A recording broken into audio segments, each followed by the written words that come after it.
আসসালামু আলাইকুম সবাইকে। আজকে রমজানের বিশেষ একটা দিনে আমি হচ্ছে যে বাইতুল মোকাররমে এসেছি। বাইতুল মোকাররমে রেগুলার নাকি এখানে খুব সুন্দর ইফতারি করানো হয়। তো সেই জিনিসটাই আমি আপনাদেরকে আসলে দেখাবো যে এখানে আসলে কিভাবে ইফতার করানো হয়।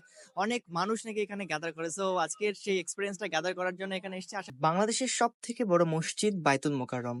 বাংলাদেশের প্রত্যেকটা মানুষ যে যেখানে থাকুক না কেন বাইতুল মোকাররম মসজিদে একদিন নামাজ পড়বার ইচ্ছে পোষণ করবে, এটাই স্বাভাবিক। কারণ এই মসজিদ আমাদের জাতীয় মসজিদ। আর এবছর ইফতার ঘিরে, শুধু এবছর না প্রতিটা বছর নাকি এখানে ইফতার ঘিরে প্রত্যেকটা রমজানের দিনেই ইফতারি করানো হয় এখানে হাজার হাজার মানুষকে। সেই হাজার হাজার মানুষের সঙ্গে আজকে ইফতারি করে নিজেকে অনেক বেশি ধন্য মনে করছি। কারণ আমি সঙ্গত কারণে দেখে আসছি বহির্বিশ্বের অনেক মুসলিম কান্ট্রি গুলোতে হয় কি যে জাতীয় মসজিদ সহ অন্যান্য যত বড় বড় মসজিদ আছে সব মসজিদ গুলোতে একত্রিত করে মুসলিম সব ভাইয়েরা মিলে একত্রিত করে হচ্ছে ইফতারি করানো হয়।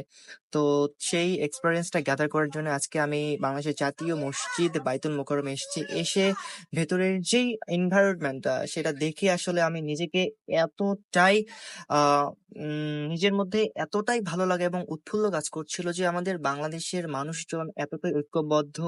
আমাদের মুসলমানদের শান্তির ধর্ম, সেটা আসলে এই এই জায়গাটাতে না আসলে আসলে দেখা যাবে না। দেখেন কত সুন্দর করে প্রত্যেকটা জায়গায় এত সুন্দর করে ইফতারের অ্যারেঞ্জমেন্ট করা হয়েছে, সেটা আমি আপনাকে আসলে বলে বোঝাতে পারবো না।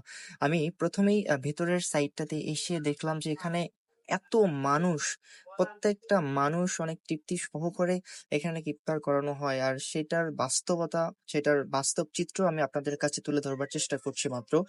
আমি একটা জিনিস অবাক হয়ে যাই যে বাইতুল মোকাররমের ঠিক এটা ভেতরের যে এই ফ্রন্ট সাইডটা আছে, এখানেই কমপক্ষে আপনার 5,000 মুসলমান ভাইয়েরা এখানে বসে ইফতারি করছে। আবার এই যে এখানটাতে বাইরের মানুষজনও আছে।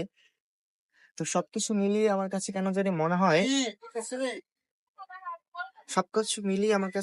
মনে হচ্ছে যে বাইতুল মোকাররম আসলে আমাদের একটা প্রাণের স্পন্দন, প্রাণের জায়গা, যেখানে আসলে না আসলে কখনো আপনি আসলে বুঝতে পারবেন না যে আসলে আমাদের বাংলাদেশের মুসলমান মানুষজন যে এতটা ঐক্যবদ্ধ, এতটা মিলেমিশে তারা থাকতে পারে। তো এর মধ্যে ইফতারির সময় শুরু হয়ে গেছে। আমি ইফতারি করছিলাম এক ভাইয়ের সঙ্গে। তো সেই জায়গা থেকে এত ভালো লাগছে, সবাই এত তৃপ্তি সহকারে খাচ্ছে। আর আমাদের পাশে কয়েকজন ছিল, তারা অনেক বেশি আন্তরিক ছিল। যদিও আমি তাদেরকে চিনি না, বাট তারা খুবই হেল্পফুল, খুবই ভালো মনের মানুষ। আমি তাদেরকে জিজ্ঞেস করছিলাম যে ভাই, এখানে কি রেগুলার এমন করে ইফতারি আয়োজন করা হয়, আবার এমন মানুষজনও কি এখানে উপস্থিত থাকে প্রত্যেকটা রমজানে? তো ওই ভাইরা আমাকে বলল যে হ্যাঁ, প্রত্যেকটা রমজানেই প্রত্যেকটা দিনই হচ্ছে যে সন্ধ্যার পর মানে ইফতারির সময়টাতে এরকম এত মানুষ গ্যাদার করে। তিনি আমাকে বলল যে এখানে প্রত্যেকটা দিন কমপক্ষে আপনার 5,000-এরও অধিক মানুষ একসঙ্গে বসে ইফতারি করে। যেটা শুনে আসলেই আমার অনেক বেশি ভালো লেগেছে যে বাংলাদেশের মতো এত ঘনবসতিপূর্ণ একটা জায়গায়, সেই সঙ্গে আবার একটা জাতীয় মসজিদ, 5,000 মানুষজনের খাবার অ্যারেঞ্জ করা, এটা সত্যি অনেক একটা অন্যরকম একটা ব্যাপার। তো এই যে এখন যে সাইডটা আপনারা দেখতে পাচ্ছেন, এটা হচ্ছে বাইতুল মোকাররমের ভেতরের সাইড। বাইতুল মোকাররমের ভেতরের সাইডটাতে মুসল্লিরা ইফতার শেষে নামাজ পড়বার জন্য এসেছেন। যদিও সবাই উজুতে গিয়েছেন, উজু করবেন তারপর হয়তো ভেতরে আসবেন। তো আমি এরই মধ্যে আপনাদের সকলকে দেখানোর চেষ্টা করছি যে বাইতুল মোকাররমের মসজিদের ভেতরের সাইডটা কেমন। এই যে এটা হচ্ছে মিনার, এখানে ইমাম সাহেব খতিব সাহেব এখানে দাঁড়িয়ে নামাজ পড়ান।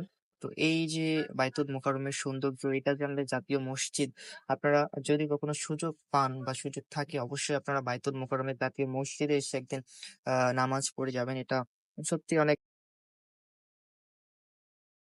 বিশ্বের অন্যান্য রাষ্ট্রগুলোতে যেমন করে ইফতারের আয়োজন করে প্রত্যেকটা মসজিদে, ঠিক তারই আদলেই আমাদের বাংলাদেশের জাতীয় বাইতুল মোকাররম মসজিদ যে আছে, এটাতেও ঠিক সেম ভাবেই ইফতারের আয়োজন করা হয়েছে। সেম ভাবেই সবাইকে সার্ভ করা হয়েছে। এখানেই যে আসলে কোনো বৈষম্য নেই। ইসলাম যে নিতান্ত একটা শান্তির ধর্ম, একটা সমতার ধর্ম, একটা যে সমাজতান্ত্রিক ভাবে বেড়ে ওঠে, তার একটা খুব দৃষ্টান্তমূলক ব্যাপার আমি আজকে এখানে দেখতে পারলাম। তো সবকিছু মিলিয়ে আমার কাছে আজকের এই দিনের অভিজ্ঞতা, আজকের এই দিনের এক্সপেরিয়েন্স টোটালি ভিন্ন রকমের। আমি আমার জীবনের প্রথম এত মানুষের সাথে একসঙ্গে ইফতারি করলাম, এত সুন্দর একটা মোমেন্ট পার করলাম।